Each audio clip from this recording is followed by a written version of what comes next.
এই শীতের শেষটাতে একটা জমিয়ে খাওয়া দাওয়ার জন্য একটা মাল্টি কুইজিন রেস্টুরেন্টের আজকে তোমাদেরকে সন্ধান দিই। চলো তবে। যারা আমার মতো খেতে ভালোবাসো তারা হয়তো এই ডানকুনির রূপস মাল্টি কুইজিন রেস্টুরেন্টকে অনেকেই চেনো, আর যারা চেনো না আমার হাত ধরে আজকে চিনে নাও। একদম ব্রিজে ওঠার ঠিক পাশেই রয়েছে এই রূপস মাল্টি কুইজিন রেস্টুরেন্ট। ওনারা সাজেস্ট করলেন ওদের রূপ স্পেশাল রাইস আর হংকং চিকেনের যে কম্বোটা সেটা, এটা কিন্তু আলাদাভাবে নিতে হয়েছে। আর রূপ স্পেশাল রাইসের মধ্যে ছিল এগ, তার সাথে ছিল চিকেন, প্রন, সমস্ত কিছু। ওপরে একটা এগ পোচও ছিল, তার সাথে ছিল প্রন পাঁপড়, আর তার সাথে নিয়েছিলাম হংকং চিকেন।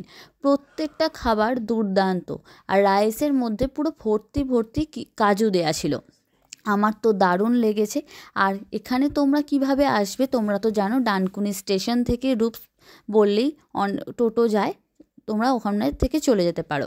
আর ডানকুনিতে যারা থাকো তারা হয়তো এই রেস্টুরেন্টটাকে অনেকেই চেনো।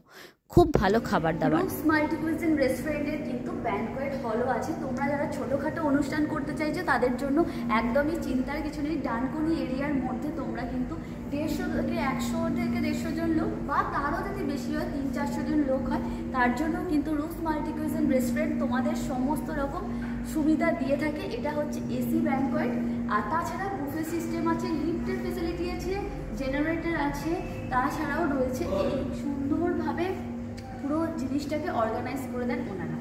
আর এই একদম খুব লিমিটেড একটা বাজেটের মধ্যে থাকে। তোমরা কিভাবে কি বুক করবে না করবে ডেসক্রিপশানে দেওয়া নাম্বারে কল করে সমস্ত কিছু জেনে নিতে পারো।